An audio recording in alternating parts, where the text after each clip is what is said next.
La méthode WACOS, elle repose sur plusieurs principes, à la fois Mm. justement tes connaissances du corps, Mm. des positions, Mm. de l'astrologie aussi, du champ Mm. énergétique. Mm. Est-ce que tu peux nous expliquer un peu? Alors, ça s'appuie avant tout sur l'ostéopathie. Donc, c'est là, quand j'ai fait ostéopathie, on apprend une technique qui parle de deux respirations. On en a une visible et une invisible.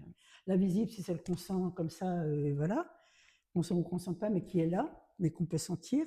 Et puis l'invisible, c'est ce qu'on appelle la respiration ostéopathique. C'est comme ça que les ostéopathes écoutent le corps. On disait écouter avec la main et non pas avec l'oreille, où ils vont poser, comme je te racontais mes histoires d'entorse, le gars, il écoutait mon corps comme ça, tu vois. Et avec des notions de quand ça inspire, en ostéo par exemple, quand ça inspire, tous les os longs tournent à l'extérieur. Quand on expire, les os longs tournent en dedans. Voilà, ça disait des choses comme ça. Quand on inspire, on sait que les diaphragmes descendent, mais des fois on ne les sent pas du tout.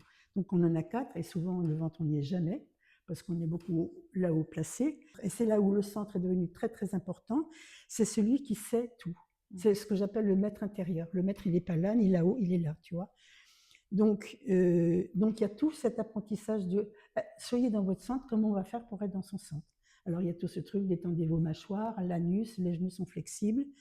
Et à partir de là, vous allez sentir que l'air rentre et sort de vous à votre rythme. Ça peut être rapide, lent, ça peut s'arrêter, ça peut reprendre. Et ça fait des rythmes complètement dingues. Tu vois, à des moments, tu inspires, tu ne peux même pas souffler parce que ton histoire intérieure, c'est que tu as donné vie à un bébé, par exemple, et que toute ton histoire, c'est d'inspirer parce qu'il faut que tu te remplisses de toi. Donc, il y a bien sûr des explications.